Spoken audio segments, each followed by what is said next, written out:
There is a outlet right over there on the bench. It's not working. There's another one right here that I'm using right there.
All right, welcome everyone to another live stream coffee tasting. Today we have a special guest, Junil. Hi guys. I'm your host today, Aaron Taylor, and today we are trying the Italian roast. The Italian roast is a really cool roast.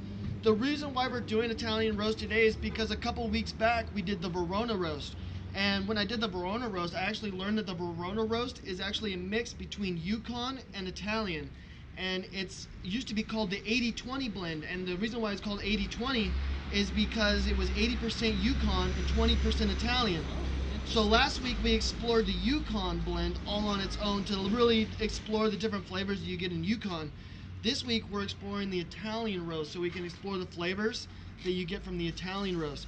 So we're really breaking down the Verona that was highlighted for this month and really exploring the different flavors that create the Verona.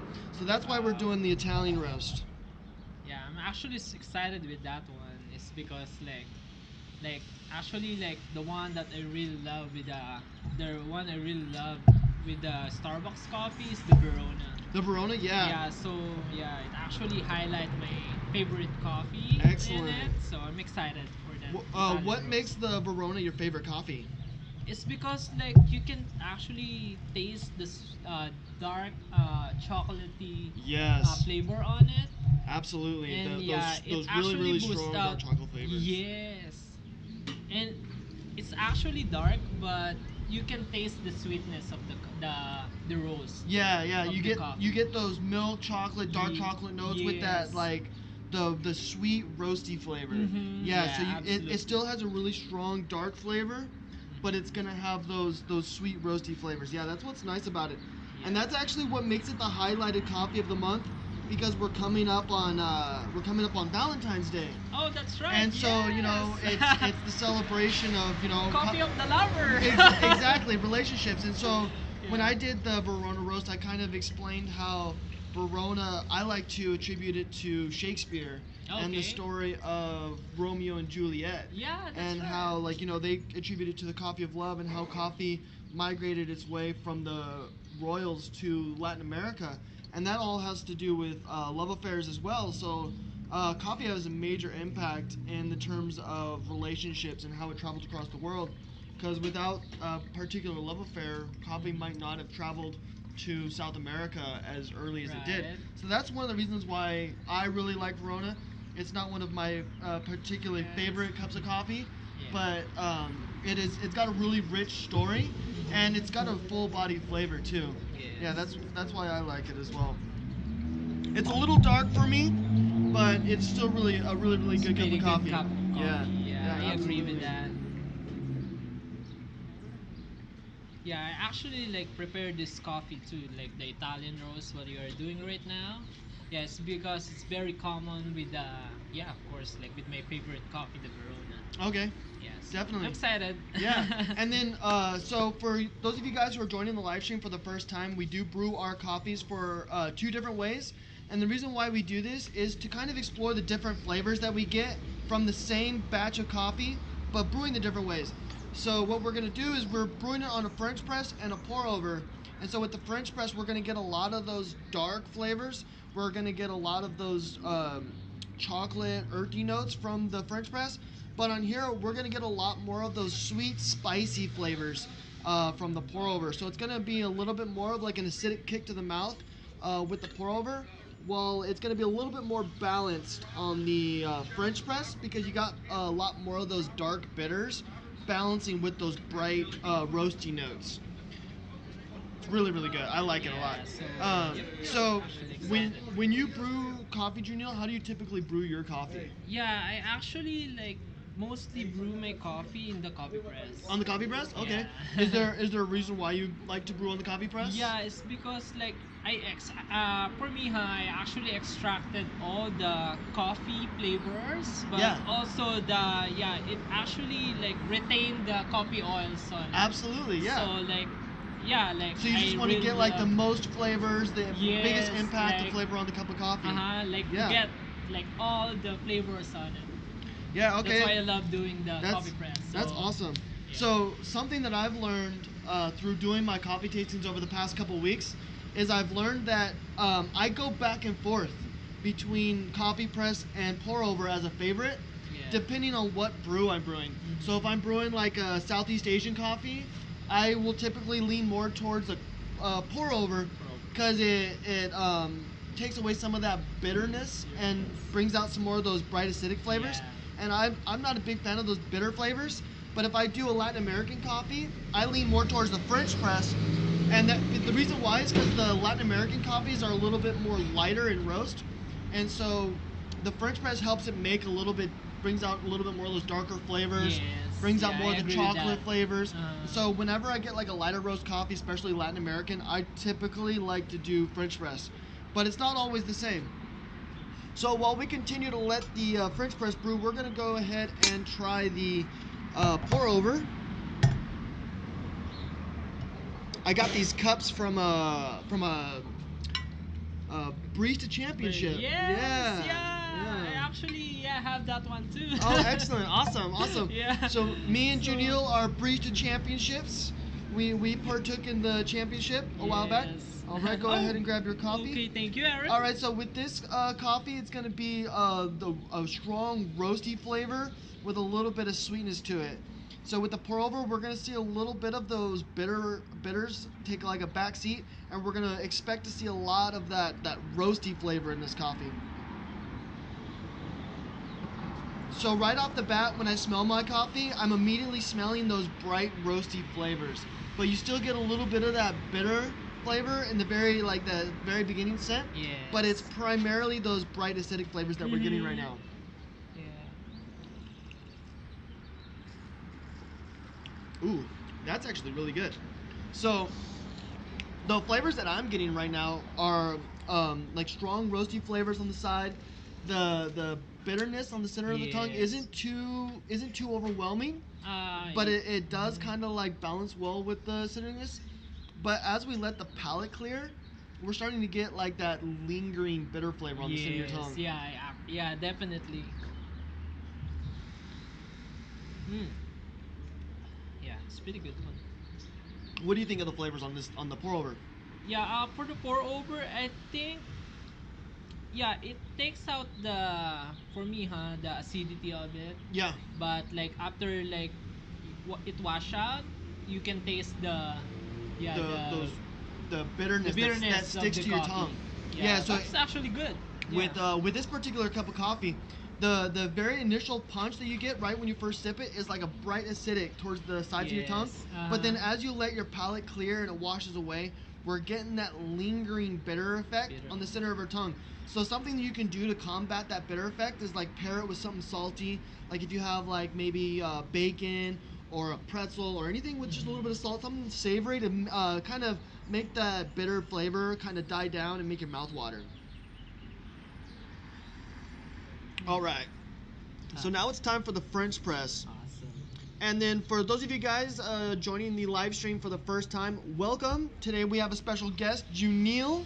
Junil's our special guest today. Hi guys. For those of you guys returning to the live stream, thank you guys for returning and enjoying the coffee tastings with us. If you guys haven't had a chance, go ahead and hit the like and subscribe button down below. Yes, that's right. Subscribe, guys. Yes, Yeah, that is right. If you guys want to learn something about like coffee and some like story about our coffee, Starbucks coffee, Aaron is here to do some for you guys. That is right, you guys. We're here to learn about history and culture and learn about the farmers as well. All right, go ahead and pour yourself a little bit of our thank French you, press. Aaron.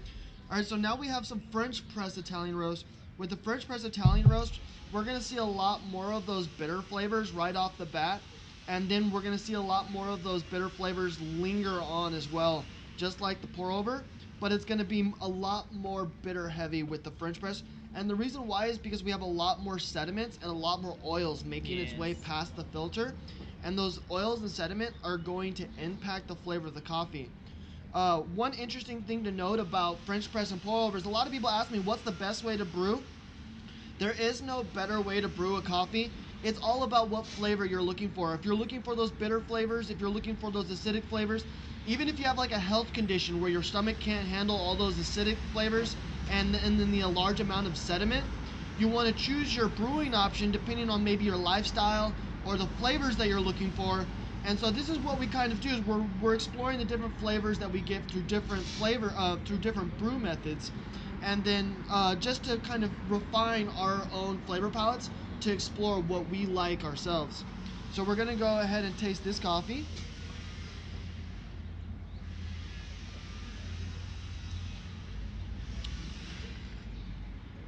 So I can tell you right off the bat, I already like the Wow. French press a lot more. Yep. And the reason why I like the French press a lot more on this particular blend is because on the pour over, those bright acidic flavors of that roastiness right off the bat is like almost a little too strong on the pour over. You're not getting as much of those sediment bitter flavors. And so that roasty sweet, the roasty brightness takes a front seat. And so like that first sip, you're like pow, like Yeah. bright acidity. With the French press, the acidity and the bitters kind of like go hand in hand, and they meet your tongue at the same time. So you're not like Yeah, it's actually balanced. yeah, it's The very shots in your very mouth. well balanced on the French press. Exactly, Yes. that's a great word. That is really good. Oh, wow. It's interesting because I'm not a big fan of Italian roast, Oh yeah. but I've never had Italian roast on the French press. And the reason why I'm Oh, not I a big see. fan of the Italian roast is because Because- of the bright acidic flavors and the intense roasty flavor that you get on a Uh-huh. pour over. On the pour over. But on the French press, that roasty, bright flavor just takes more of a back seat, so it's not so intense. Because I'm not a big fan of the bright acidic flavors in Yeah. coffee. Mm. So that is really good, and this Yeah, is it's this is actually a really like a discovery for myself right now too, because I typically would have like pushed away from Italian roast just because like I know for a fact I don't like it on the pour over. But now I would actually probably consider having Italian roast on a French press because I know that it tastes good to me. Yeah. That's really cool. Uh-huh. Yeah, and for this coffee press like brewing method, like I don't know, but even though like it's dark roast or like any dark roast that we offer here at Starbucks, um, French press it makes more like smoother. Like it makes the coffee. For me, it's easier to drink cup coffee. Absolutely, I Yeah. agree. It's easier to drink the cup of coffee black, and the reason why that is So good, because we're guys. getting a much more balanced cup of coffee. We're getting those sediments and those oils, all the intended flavors Yeah. that the growers want you to taste. Because when you add a filter to a coffee, you're filtering out some of those flavors. You're filtering out some of the land, and so when you filter out some of that land, you're making the coffee lighter, or you're impacting the flavor in a different way. And so when you drink it on a French press, you're really getting that full amount of flavor that you're intended to taste. I mean, not everyone can handle the full flavor, so it's not the recommended brew for everyone. But if you like that full-bodied, well-balanced cup of coffee, I would recommend the French press. Really good, especially on the Italian roast. Really, really good. Go ahead and serve yourself as much coffee as you'd like, Oh yeah. Juniel. Yes. Thank you, Aaron. Salud. Absolutely. Yes. All right, you guys. So, Juniel and my preferred roast for the Italian roast or preferred brew method is the French press. Really, really good. You get a nice, well-balanced cup of coffee. You're not getting those intense, roasty, bright flavors that you would in a pour over. But if you are looking for those bright, roasty flavors, like if you're a really big fan of like espresso, the pour over would be really good. But if you're looking for a more well-balanced cup of coffee, I would go with the French press. And so now we're going to learn a little bit about the history of Oh, Italian yeah, roast interesting. itself. Yeah. I'm excited So with that. it's very interesting. So Italian roast comes from the country of Honduras, which is on the border of Nicaragua and Guatemala. And so this is a Honduras coffee that's going to be roasted to a dark perfection. And the history of Honduras is very interesting as well, and like how coffee made its way to Honduras. So it made its way to Honduras in the early 18th century. Oh wow. But because it made its way that early, it wasn't very big.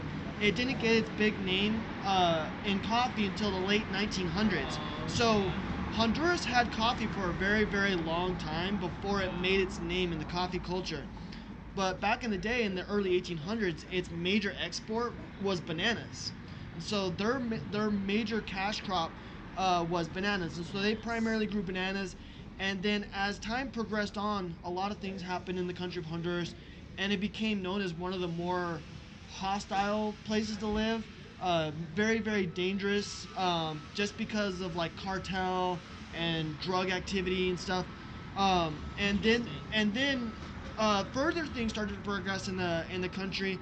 In 2009, there was a coup in the country, and they sustained major financial losses that year. The whole country itself filed for bankruptcy, and so the new I don't know if it's president or prime minister of Honduras or what they call their leader in Honduras, but he decided that there was a major opportunity in coffee, and because of coffee's growing need around the world and its demand and popularity, they actually started really cultivating coffee in Honduras in like the late 1900s.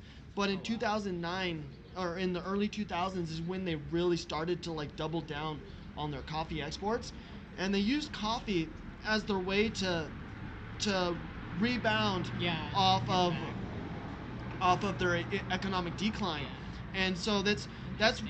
it's very it's one of my favorite parts about that story is I don't really take a lot from the core coffees in terms of like meaningful stories. Yeah. I thought only the small lot coffees had those meaningful Uh-huh. stories. But as I started to read about Honduras and like the things that they went through and what they had to do to come back, it's really cool how coffee isn't just impacting the small lot coffee farmers, but it's impacting entire countries all on its own. So for Italian roast, it has its own story in helping the entire country of Honduras rebound back from economic bankruptcy and being known for a country for violence and drug exports. And so Wow. you have a major shift in a country, and then like just a lot of growth and positivity, and it all has to do with coffee.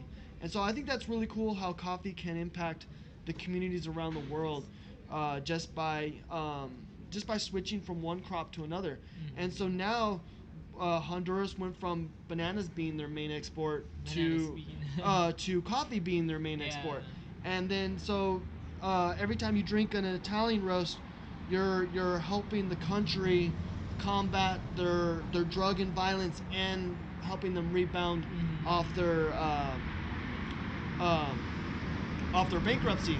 And then another really cool part about it is Italian is one of the first fair trade coffees. Yeah. And so another That's what I heard absolutely, about it. yeah. And so Yeah. another interesting thing about Honduras coffee is a lot of workers in Honduras, they're employed by like the drug cartels and stuff like that. And that means they're not getting fair wages. So there's a lot of people in Honduras or in this part of the world that are being taken advantage of. They're not getting proper wages, probably not getting wages at all. Yeah. And so this is a way for us to like really get a foothold in a country in a part of the world where people aren't used to getting um, fair wages and proper treatment, and they can see that like these are what fair wages look like, and then they can turn and look to these other people who because they probably don't know that they're working for a cartel, and then they can look and be like, hey, this person over here is offering to pay me to work on their coffee farm for this specific amount, but over here I'm pretty much working for free.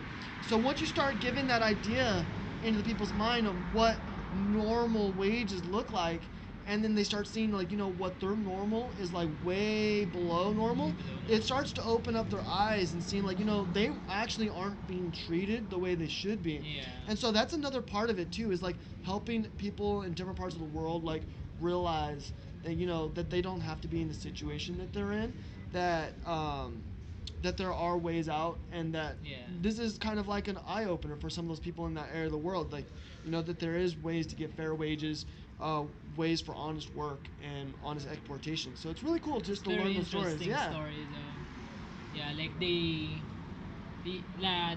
actually give back. Yeah. Oh yeah. Yeah. Yeah. That's So that's why I love Starbucks. Working at Starbucks, like because they're giving back what you work for it. giving so, giving back to the community. That's like Yes.